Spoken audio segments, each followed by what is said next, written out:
Happy Friday. I kind of touched on this point before. I mean, I guess I did touch on it. I'll try and, land at a different, or take us a different, trajectory getting there this time, and maybe add a couple of nuggets in there or something like that, or a few switcheroos. But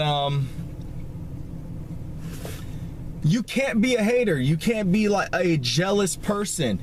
You can't be this person that sees people outshining you and gets jealous and starts looking at yourself. You know what I said before about Glenn and Cameron's the mirror effect. These people that, they see you changing, or they see others changing, and they see others progressing in their life, and they start to look at themselves and think about everything they're not doing. And this isn't necessarily about that. I'm just saying that you can't be that way. If we want to grow, we're going to have to not be jealous. We're going to have to be humble, and we're going to have to seek out those that inspire us in whatever area it is that interests you. I can't tell you what area interests you. Just like I can't tell you what kind of business you should start. I can't tell you what your passion is.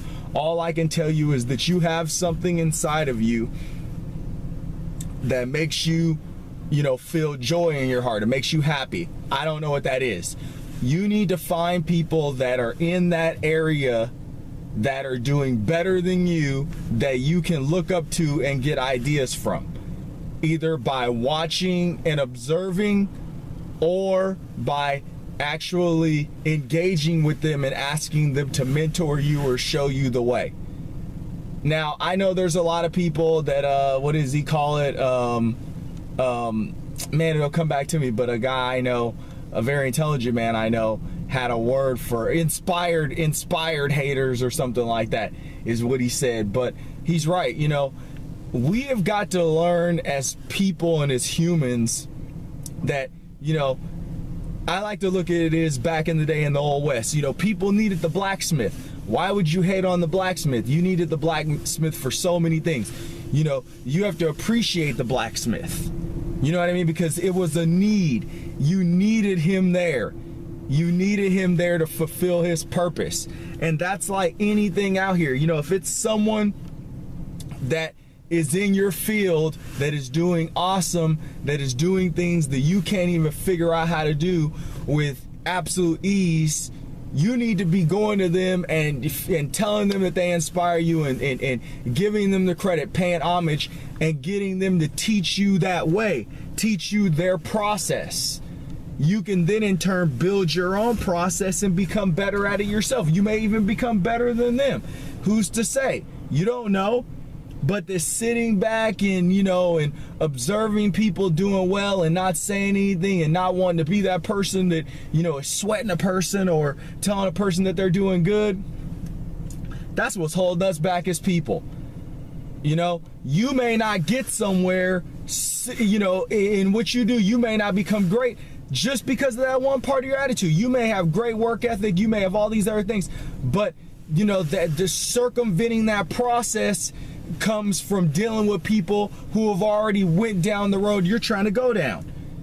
You could be hardworking, but spending all this time, wasting time, when you could have just went to this person and said, hey, you're great, you're doing a great job. I know there's other people out here that, want your time and everything, but, I really want your time. What can I do to earn your time? What can I do to earn your guidance?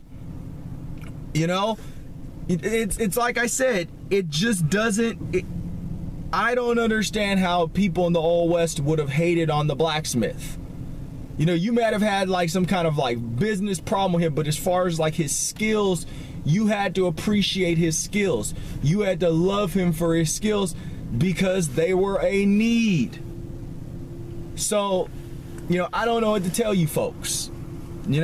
If you're thinking like that and you're one of these people who sits back and just observes people in your field and tries to soak up information and everything without giving them any credit, fine. Do that.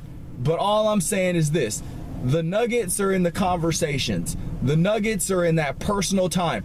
There, people may, make videos and do all this stuff, and they may show you, a few things. They may show you a little bit of what they do.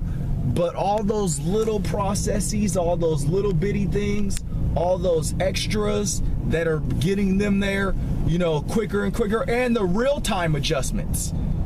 That's the thing. They may, you may be able to observe, on the outside looking in things that they're doing, but how are they changing as they go?